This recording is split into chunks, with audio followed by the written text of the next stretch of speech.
Boa tarde a todas e todos. É um prazer estar aqui. Muito obrigado, professora Camila, pelo convite. E vai ser um prazer falar um pouco para vocês sobre sustentabilidade e administração pública.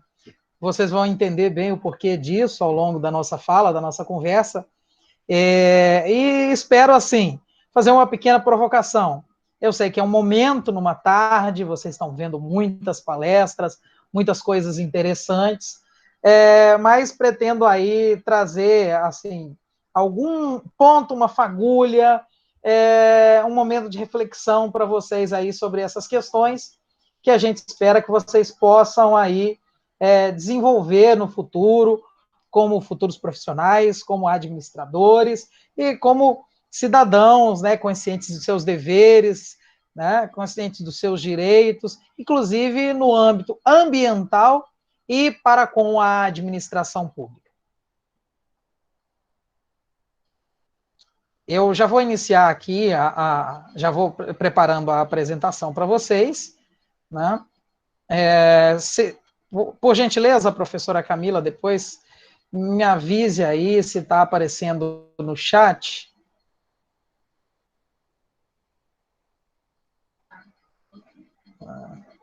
Se já está compartilhado aí.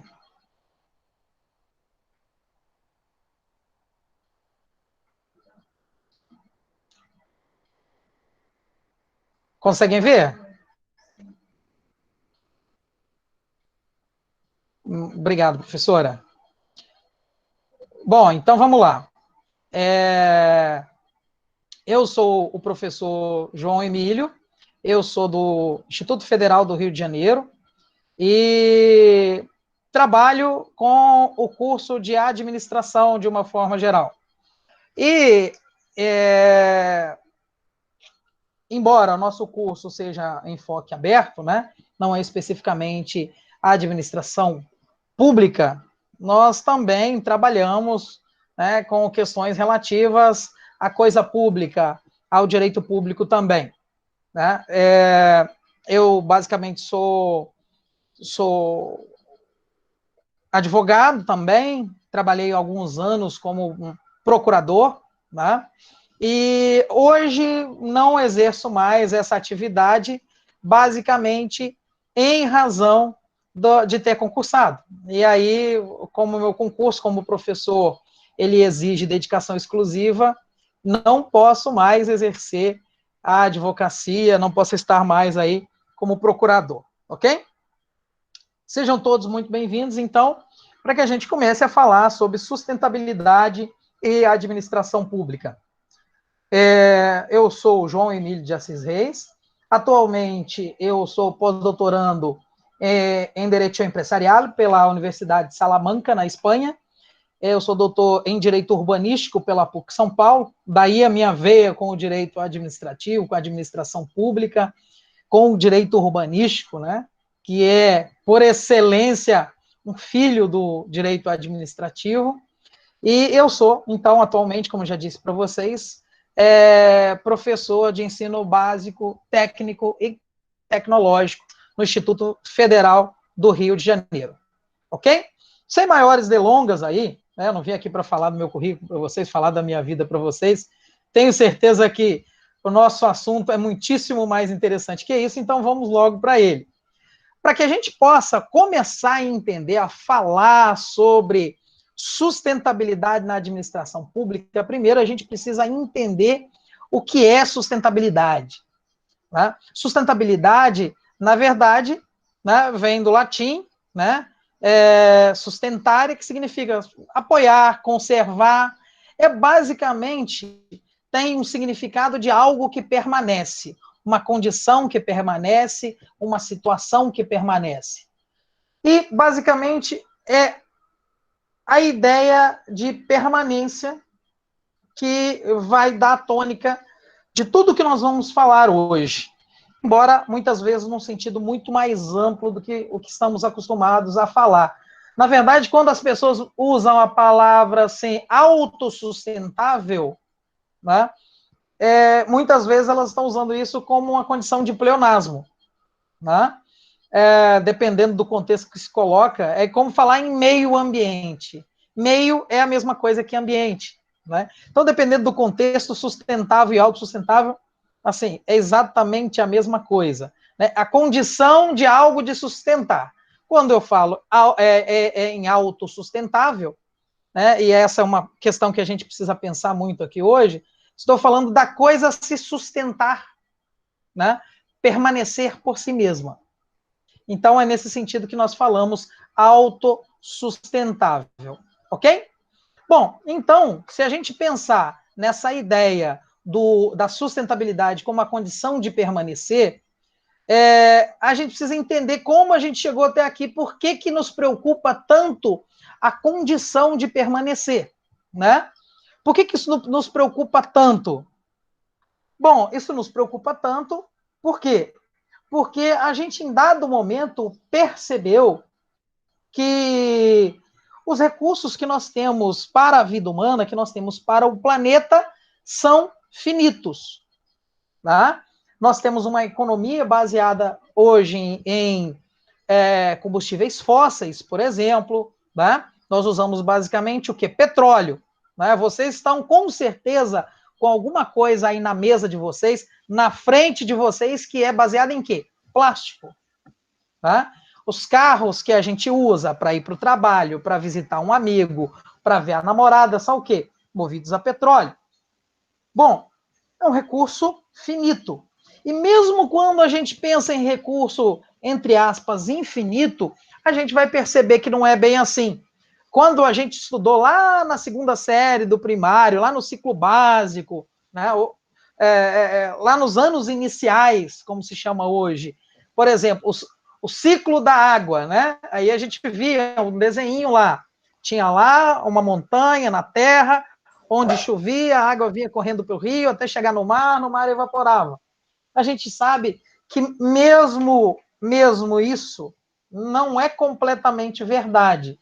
A gente sabe que esse ciclo ele não vai acontecer na mesma velocidade e talvez nem acontecer a partir do momento que a gente tem aí o aquecimento do planeta, o aquecimento global.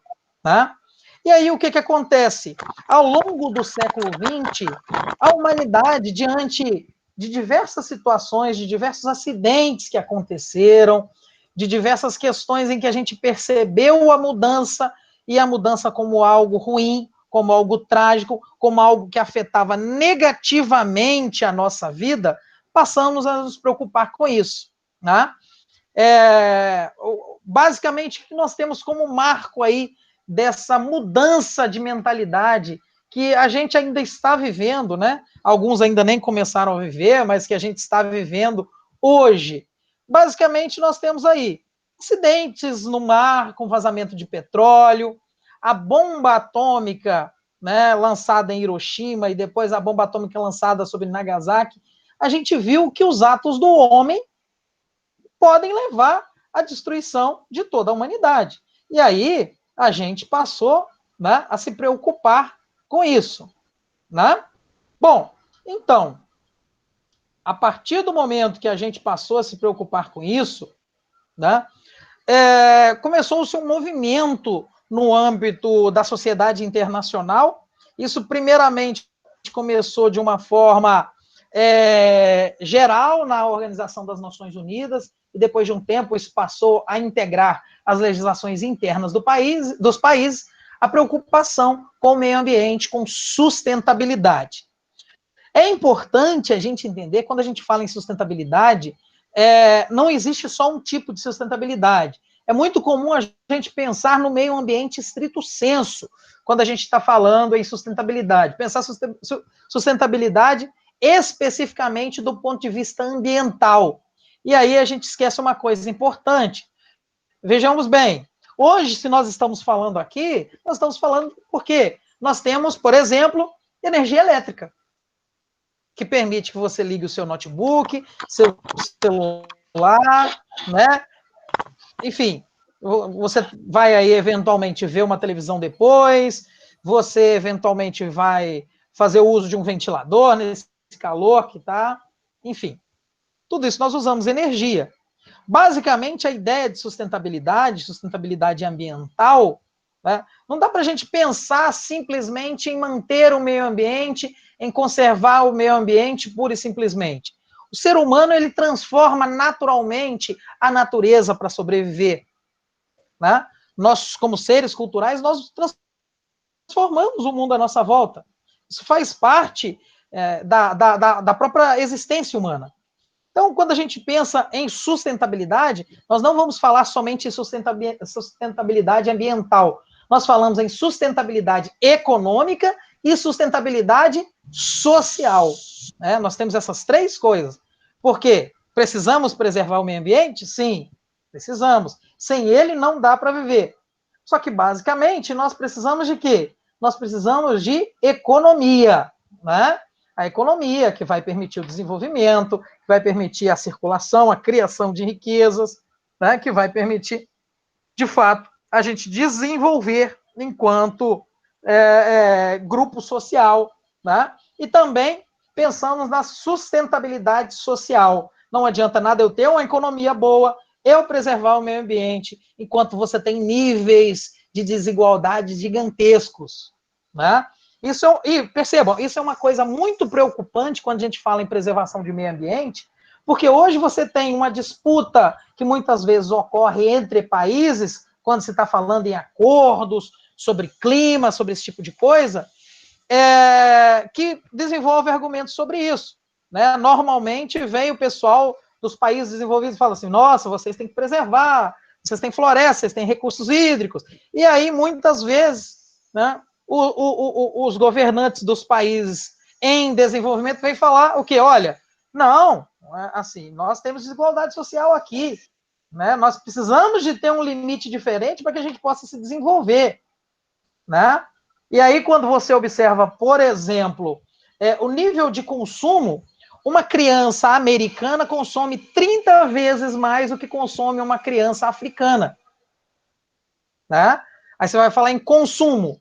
Bom, até que esse produto, né, que sai lá dos elementos in natura, na natureza, que deram origem a ele vai passar por uma série de processos que modificam a natureza, que tem impacto ambiental.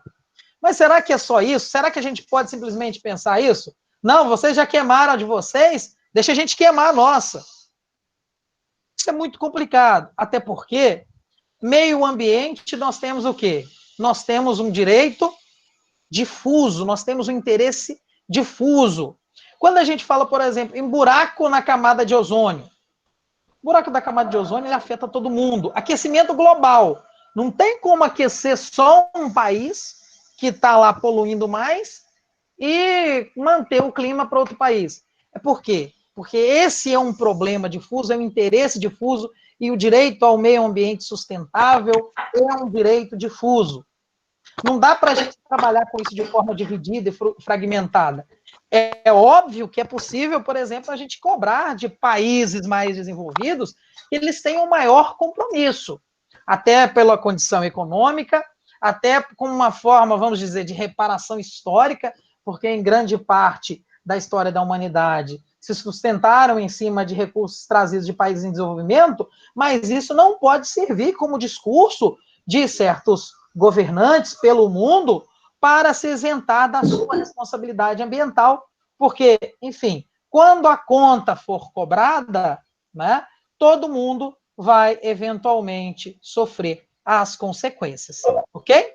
Então, isso tem que ser pensado de uma forma global, de uma forma solidária, no sentido de solidariedade entre pessoas e no sentido de solidariedade na sociedade internacional entre países. Enfim, está todo mundo junto no mesmo barco. Isso é importante a gente entender.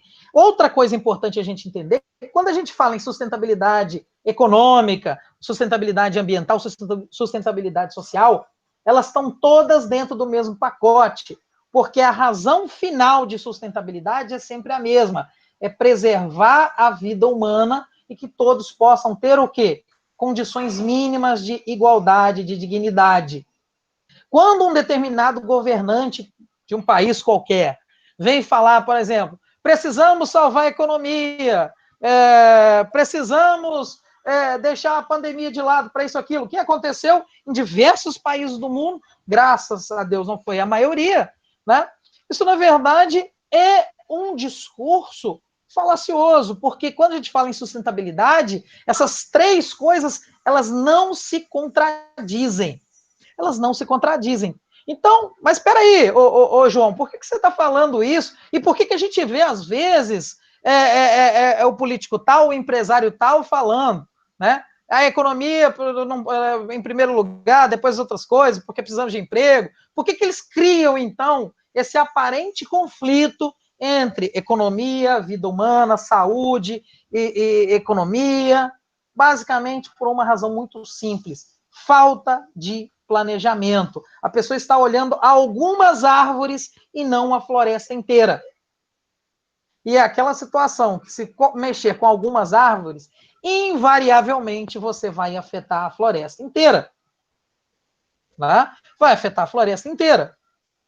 Né? Então, essa é uma questão importante para ser entendida quando a gente fala deste assunto, ok? E vejamos, a partir de 1972, nós tivemos aí a Conferência de Estocolmo, que é o marco, é quando se estabeleceu pela primeira vez, no âmbito das Nações Unidas, essa ideia de desenvolvimento sustentável, essa obrigação, essa ideia de uma obrigação de todos nós de prestarmos atenção ao meio ambiente, de sermos responsáveis pelo meio ambiente. Isso veio evoluindo ao longo do tempo, né? Isso veio evoluindo ao longo do tempo. Até que o quê? Até que em 1992, nós tivemos uma conferência que foi, inclusive, sediada pelo Brasil, a ECO 92, da qual surgiu a Declaração do Rio e a Agenda 21. Essa Declaração do Rio, essa Agenda do 21, são marcos que vão orientar boa parte da política mundial, né, dos diversos países para o meio ambiente, a partir, então, desse momento, em 1992. E ela declara lá: para alcançar o desenvolvimento sustentável, a proteção ambiental constituirá parte integrante do processo de desenvolvimento e não pode ser considerada isolada deste. Então, veja, é inocente a gente pensar que a gente não vai alterar o meio ambiente, que a gente não vai alterar a natureza. Nós aqui respirando, nós já estamos alterando a natureza. Quando você pega o seu carro e vai até a casa da sua avó, que fica numa roça a uns 5 quilômetros de distância, você já está alterando a natureza. Se você for de bicicleta, você vai alterar menos a natureza, mas você está alterando a natureza. Tudo que nós fazemos altera a natureza. Agora, é importante a gente perceber que a gente precisa da natureza e a gente tem que fazer isso o mínimo possível. E a gente tem que pensar em formas de, a longo prazo, a médio prazo e a curto prazo, a gente alterar o mínimo possível. Isso pode começar em atos pequenos, na nossa casa, e isso pode ir até o nosso trabalho, isso pode ser pensado em nível de governo, tá certo? Então, é isso que a gente precisa entender quando a gente fala em sustentabilidade, né? Para que a gente, então, possa ter esse caráter de permanência, eu digo, a gente, humanidade, basicamente, nós precisamos tomar alguns cuidados, né? E aí não dá para pensar em nós e eles no plano ambiental para falar do mundo. Somos nós, todo mundo vai sofrer as consequências, ok? Beleza. E aí, veja, nós temos alguns marcos legais de sustentabilidade que é importante a gente entender para que a gente chegue ao nosso assunto do dia, né? Nós temos aí, então, o quê? O artigo 225 da Constituição Federal, que diz: todos têm direito ao meio ambiente ecologicamente equilibrado, bem de uso comum do povo e essencial à sadia qualidade de vida, impondo-se ao poder público e à coletividade o dever de defendê-lo e preservá-lo para as presentes e futuras gerações. Está no artigo 225 da Constituição Federal. Então, veja, impõe-se ao poder público e à coletividade o dever de defender e preservar o meio ambiente. Há um tempo atrás, eu fui participar de um processo de seleção em uma determinada situação, e eu perguntava, às vezes, assim, para os candidatos: olha, qual que você acha que é o papel do Estado quanto à preservação, à defesa do meio ambiente. Quase todos os candidatos vinham falar assim para mim: olha, professor, eu entendo que o Estado tem que conscientizar a população. Todos os candidatos praticamente falaram isso, e a imensa maioria falou só isso.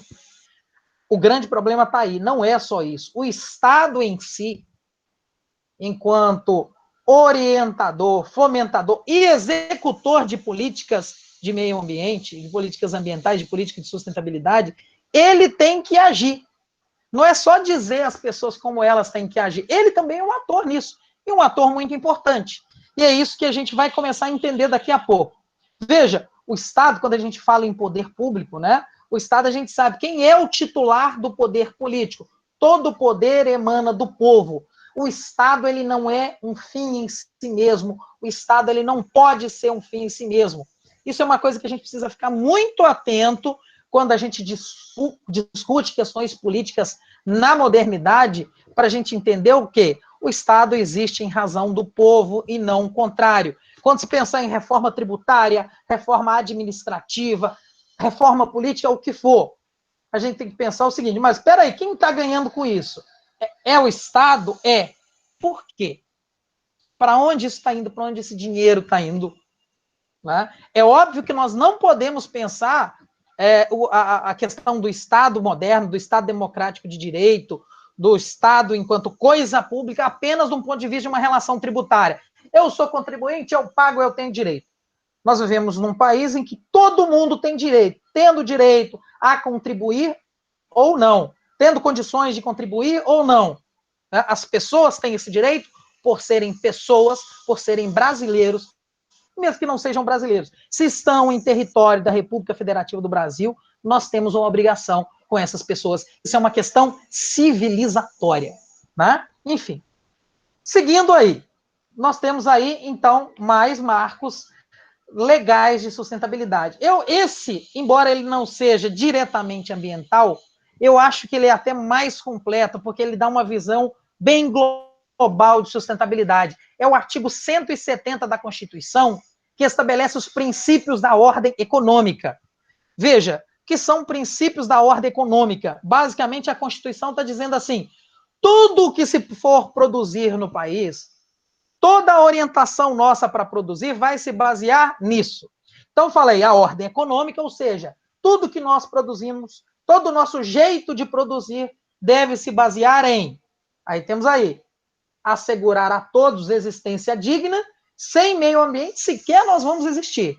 Conforme os ditames da justiça social, e aí a gente tem que pensar em igualdade social, isso interfere diretamente na questão ambiental, que significa o quê? Acesso a recursos ambientais mesmo, né? Está se debatendo hoje, no futuro aí, né? Daqui a pouco a professora Camila vai discutir um pouco com vocês sobre sustentabilidade e um recurso que é essencial para a vida humana, recursos hídricos, né? Água. Bom, enfim. E a questão de consumo. Quando você tem pessoas no mundo que têm um poder aquisitivo maior, elas vão consumir mais. Na verdade, elas estão causando mais impacto ambiental do que outros. O cidadão americano médio, ele causa muito mais dano ao meio ambiente que a gente. Por quê? Porque ele consome mais. Então, a gente precisa pensar em consumir menos, pensar em consumir de uma forma racional, e para que todos tenham menos impacto disso na sua vida, sofram menos com isso, a gente precisa falar em igualdade. Igualdade em nível nacional, igualdade mesmo em nível mundial. Ok? Isso precisa juntar economia, precisa juntar igualdade social, precisa juntar preservação do meio ambiente. Tipo, imagina que a gente tem um tripé, né? Então tá ali, sobre aquele plano. Não pode faltar um pezinho, porque se faltar um pezinho, o negócio vai dar errado, ok? Beleza. E aí a gente entra justamente na questão administrativa. Onde é que a administração pública entra nisso tudo? Nós já falamos então, peraí, professor, né, nós já falamos um pouco nisso. Você acabou de falar que o Estado não serve só para conscientizar as pessoas, ele também tem que agir. Exatamente. O Estado tem que agir, isso é uma questão constitucional, isso é uma questão de decisão política, né, isso é uma questão política. ok? Só que quando a gente fala em administração pública, a gente sai do plano político, a gente sai do plano de deliberação e vem para um outro status. A gente vai falar de quê? A gente vai falar da administração pública no dia a dia, né? Porque o dia a dia da administração pública não é política, né? Envolve política, mas não é isso diretamente, né? Quem está na administração pública é quem faz o quê? Faz a coisa funcionar cotidianamente, né? Então, veja, nós temos a atividade fim, que é o bem comum, e a atividade meio. Atividade meio é quando o servidor público está trabalhando, prestação de serviço público ao cidadão, licitação, enfim, é o arroz com feijão, é o todo dia da administração pública para que a coisa possa funcionar, né?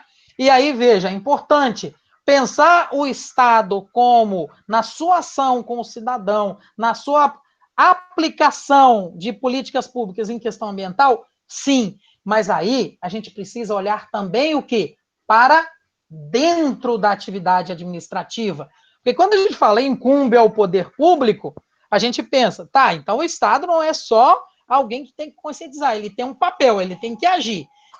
Isso vale para a porta para fora, o Estado com os cidadãos, o Estado com os outros Estados, mas isso vale para dentro. Eu, Estado, eu tenho que funcionar assim. Porque senão fica aquela coisa, né?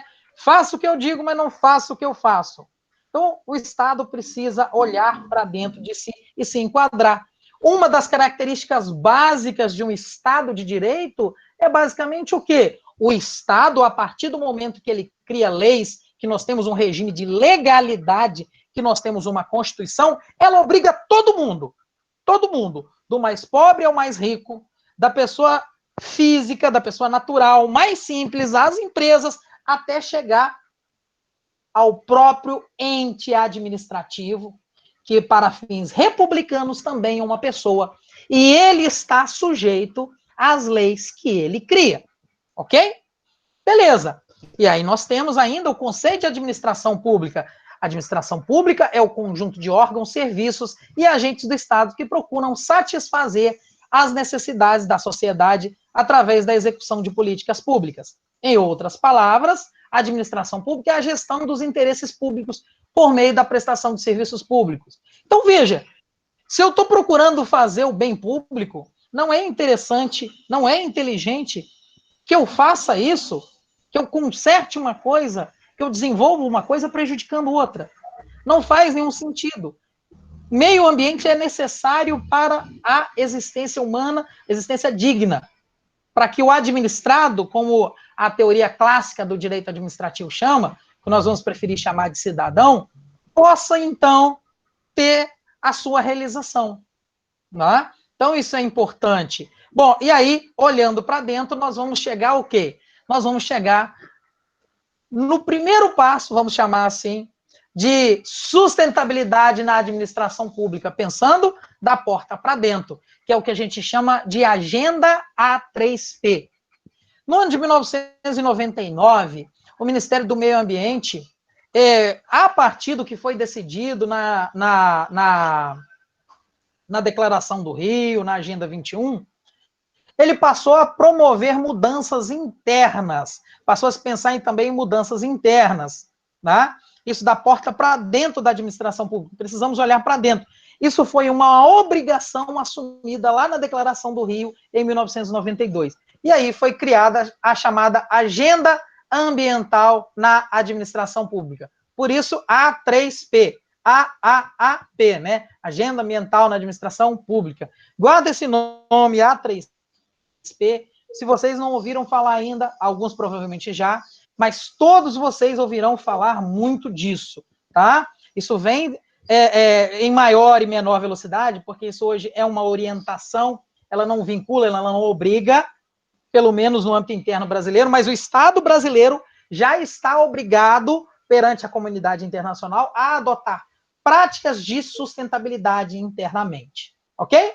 Bom, então veja, ele é um programa que visa implementar a gestão socioambiental nas práticas administrativas operacionais do governo, no dia a dia. Então, ela tem como princípio a inserção de critérios ambientais na atividade administrativa, no dia a dia da administração pública. Compras, contratação, a descarte de resíduos gerados, enfim, basicamente é a administração pública fazendo aquilo que todo mundo, eu, vocês, qualquer pessoa tem que fazer. Racionalizar seu consumo, racionalizar seu modo de exercer sua atividade, seu modo de produzir em sentido amplo. Ok? Então, isso é a agenda A3P. Né? Os objetivos da A3P são sensibilização de gestores públicos para questões ambientais, promoção da economia de recursos naturais, redução de gastos institucionais, redução do impacto socioambiental negativo causado pela execução de atividades administrativas, contribuição para a revisão dos padrões de produção e consumo, contribuição para a melhoria de vida, ok? E aí, isso vai se dar em torno de 4 eixos. O uso racional dos recursos naturais e bens públicos, né? Gente, isso é coisa muito simples. Para que, por exemplo, eu estou dentro de uma repartição pública, eu vou imprimir? Se eu posso usar o documento digital. Então, é literalmente economizar recursos, pensar isso no dia a dia. Gestão adequada de resíduos gerados. Vamos pensar em todo resíduo gerado pela administração pública, desde o papel lá dentro do escritório até o descarte, por exemplo, sei lá, na oficina de uma prefeitura, na oficina do maquinário dos veículos da prefeitura, das viaturas municipais, né? Qualidade de vida no meio ambiente do trabalho e sensibilização e capacitação dos servidores. Bom, são eles que vão estar no dia a dia. É o ato dele do dia a dia que vai impactar nisso aí. Então não basta isso ser colocar no pedaço de papel, quem está lá na cabeça ficar falando. O servidor público precisa o quê? Se sensibilizar e ser capacitado para isso. E claro, isso tem que de alguma forma envolver a qualidade de vida no trabalho dele e licitações sustentáveis. Gente, isso é muito importante porque, mesmo que a gente não... Vamos pensar, nossa, mas o professor está fazendo discurso aí, isso se aplica muito, eventualmente, num estado mais social, um estado que tem uma visão de maior intervenção, fomentador de políticas públicas numa maior intensidade. Na verdade, isso impacta em qualquer coisa. Qual é a pessoa mais rica em qualquer estado? É o próprio Estado. É a pessoa jurídica representada no próprio Estado. Toda vez que essa pessoa resolve comprar alguma coisa, mesmo que não seja para políticas públicas mais intensas, isso vai provocar um impacto em todo o mundo econômico. É extremamente interessante, pessoas que às vezes contratam com a administração pública, eles vão poder te falar isso, ok? Então, licitações sustentáveis. A compra de produtos mais adequados, né, que se dê preferência a produtos ambientalmente responsáveis, isso é super importante, ok? Bom, e aí, a sustentabilidade da administração pública, ela gera uma coisa que todos nós já estamos discutindo muito hoje no mundo moderno, né? O direito fundamental à boa administração pública. E com isso eu vou fechar a minha fala de hoje. Veja, nós sabemos que a Constituição tem uma série de princípios de direitos fundamentais. Temos lá aqueles que estão explícitos, mas lá no finalzinho do artigo 5º tem lá o quê? Uma cláusula que deixa em aberto. Olha, os artigos que estão aqui enumerados não excluem outros que sejam compatíveis com essa Constituição. O próprio direito fundamental ao meio ambiente, ele não é explícito, porque ele não está lá no artigo 5º. Ele é entendido como parte daquilo que está no artigo 5º em razão dessa cláusula lá no final. E aí vem se entendendo também hoje que existe um direito fundamental à boa administração pública. Justamente pensando que o Estado não é um fim em si mesmo. O Estado existe para fazer pelo cidadão, para fazer pelas pessoas aquilo que elas não podem fazer por si mesmas para ter uma vida digna. E isso exige uma postura eficiente e moral do administrador. E basicamente é isso. Sustentabilidade na administração pública significa eficiência. Eficiência econômica? Não. Eficiência ambiental? Não. Eficiência social? Não. Todas elas. Todas elas. E é assim que nós vamos construir esse chamado direito fundamental à boa administração pública. Encerro por aqui, devolvo a palavra à mesa, à professora Camila, para que ela, eventualmente, possa fazer a transição aí, para que a gente, eventualmente, possa discutir alguma coisa. Se vocês tiverem perguntas para fazer, fiquem à vontade, ok?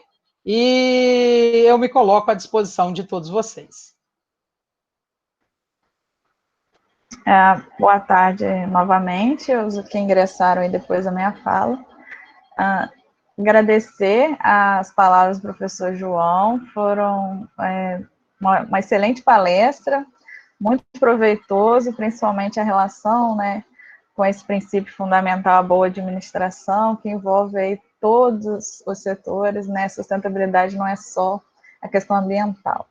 Então, fico aí, vamos dar uns 5 minutinhos para alguém quiser se manifestar, fazer alguma pergunta. Quem quiser também pode deixar no chat, o professor pode responder depois, já que a gente está com o horário bem apertado, já estamos aí atropelando a nossa segunda palestra. Alguém tem alguma pergunta? Não vi nada no chat. Quem quiser se manifestar, por favor. Lembrando, gente, que existe também um formulário da UF, que eu já disponibilizei aí no chat, tá? Para presença. Quem respondeu de manhã também tem que responder novamente o formulário da UF. Ele vai ficar aqui disponível ao longo do nosso evento. Por favor, preencham, além de colocar os dados no chat que eu pedi, o nome, o e-mail, também responda o formulário da UF.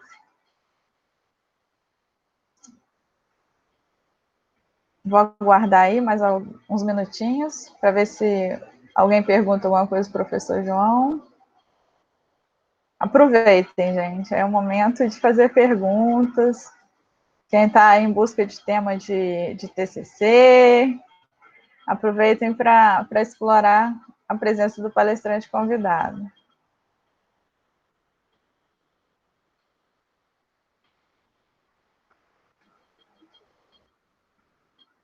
Professor Hermes, boa tarde, seja bem-vindo. Tem pergunta? Não. Acho que tem uma pergunta aqui no chat. Tem, eu vou perguntar. Quanto ao tempo, o professor acredita que uma árvore cortada se restabelece ou acha que a árvore morre? É o Ângelo perguntando. Olha, eu, de fato, não é minha área de expertise, Ângelo, mas assim, eu acho que isso depende de inúmeros fatores, né? Dependendo de como essa árvore é cortada, o que é feito no solo, ela pode nem nunca mais nascer, né? Mas, enfim,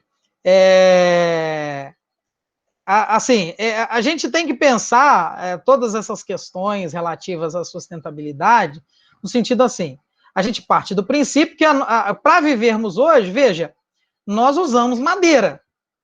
E, na verdade, usar madeira é extremamente interessante a partir do momento que a gente já consegue usar madeira de uma forma sustentável. Um dos grandes problemas do nosso mundo hoje, com o descarte, por exemplo, de lixo, é porque grande parte daquilo que a gente usava na forma de madeira passou a ser usado de forma plástica. Tem pesquisa sobre isso, né? Então, assim, a grande questão é, a gente precisa achar um meio termo em que a gente possa usar, né, certos recursos, a gente possa usar esses recursos de forma sustentável e, enfim, abrir mão daquilo que seja menos necessário, que seja menos importante, né? É óbvio que é importante, a gente precisa preservar, a gente precisa cuidar da natureza, mas assim, não adianta a gente assumir uma posição simplista, falar assim, que não vamos transformar a natureza em nada. Só que isso não pode ser desculpa, por exemplo, para a gente meter o trator em tudo e tudo. Na verdade, isso é uma postura até, desculpem a palavra, burra de muitos governantes pelo mundo, essa produção não sustentável. Veja, por exemplo, essa questão que está acontecendo hoje no Pantanal, na Amazônia, né? Veja, ainda que se possa falar assim, a União Europeia não quer negociar com o Brasil em razão de desculpa do protecionismo francês. Só que é ilusão a gente achar que a França vai conseguir... Olha o tamanho da França, gente. A França é do tamanho de Minas Gerais, meu estado natal. Né? Vai conseguir abastecer a Europa com produtos agrícolas. Então, nós temos dois problemas muito fortes. Investimento e um segundo problema muito forte, que é o seguinte, Não adianta a gente, vamos produzir com baixo custo, tal, temos que assumir que a gente precisa depredar a natureza em algum nível, mesmo que não sustentável, a gente tem que pensar se depois a gente vai realmente conseguir vender esse produto lá fora também. Para além dessa questão aí, dessa disputa política, dessa disputa de narrativas que ocorre aí, por exemplo, no Mercosul. Esse acordo que está saindo agora, União Europeia e Mercosul, tem mais de 15 anos que vem tentando se costurar isso. Talvez a gente possa perder esse momento em razão de tudo que a gente está vivendo, né? Mas, enfim. Ângelo, lhe respondo por experiência própria, uns 5 anos, mas algumas raras vezes ela pode morrer. Ângelo, você trabalha você tem com agricultura, com alguma coisa desse tipo? Vou interromper aqui, porque a gente está em cima do horário, temos mais 2 perguntas no chat, e eu vou ficar devendo aqui a Renata, que perguntou se existe alguma normatização municipal sobre sustentabilidade, e a Carlos, que perguntou como gerenciar o crescimento das cidades e questões ambientais vigentes. Gente, se o professor quiser responder, eu vou dar ele mais uns 2 minutinhos. Agradecer o Ângelo pela pergunta e pela contribuição que ele fez aqui no chat, mas a gente está mesmo com o horário apertado. E depois, quer responder, professor? Vamos lá, rapidinho. Ângelo, depois eu posso explicar para você, conversar com calma sobre essa questão da árvore, se você quiser. Eu coloquei o meu e-mail aí, será um prazer. Segunda, quem colocou a questão aí do Carlos, né? Como gerenciar o crescimento das cidades e questões ambientais? Carlos, muito simples, a gente precisa de um plano diretor sério. Mas é um plano diretor que não seja feito para agradar ministério, não. É um plano diretor que olhe para dentro da cidade e veja o que a cidade precisa. Qual é o problema nosso hoje? Não é chegar e copiar o plano diretor de outra cidade. Tem que pegar a sua cidade. Olha, ela tem um problema. Tem um rio que transborda, tem trânsito. Eu preciso trazer economia para a cidade, eu preciso trazer indústria para a cidade, eu preciso produzir aqui. Beleza, já que você vai pensar nisso, bom, eu vou começar uma política de industrialização na minha cidade. Por que já não começar de uma forma certa? Tá certo? Então, a primeira coisa, um plano diretor bem feito e que pense na realidade da cidade, que não seja feito para agradar ministério, né? Só para dizer que fez alguma coisa assim, para atender promotor na hora que está sendo apertado por inquérito civil. E a outra pergunta que foi feita aqui foi pela Renata, não é isso? Existe alguma normatização municipal que obriga a ter sustentabilidade? Olha, Renata, eu não posso falar sobre cada município especificamente. Agora, se a sua cidade tem um plano diretor, esse plano diretor precisa constar isso. Ele tem que constar isso para ser um plano diretor e existe exigência implícita na lei para isso, ok? Essa questão da 3P, ela está muito devagar, ela está primeiro na administração pública federal, agora que ela está chegando nos estados, em dado momento ela vai chegar, sim, nos municípios. Municipal diretamente não tem, mas a legislação federal, que de alguma forma tem reflexos sobre os municípios, por exemplo, licitações, contratos administrativos, de alguma forma isso já vem caminhando nesse sentido e os municípios vão ser obrigados indiretamente, mas acredito que mais no futuro também diretamente. Como eu disse para vocês, a respeito hoje, ela não obriga ninguém, ela é, antes de tudo, uma orientação, uma tendência, mas tudo indica, essas tendências, elas revelam um caminho, que talvez ainda esteja por vir, ok? Tudo indica que a gente vai ter isso sendo mais importante no futuro, ok? Então é isso, professora Camila, eu agradeço, fico à disposição, eu vou deixar aqui rapidamente, mas já no chat o meu e-mail, se alguém quiser perguntar, trocar uma ideia, bater um papo, e foi um imenso prazer estar com vocês, ainda que rapidamente nessa tarde. Perdão, professora Camila, por eu me delongar demais.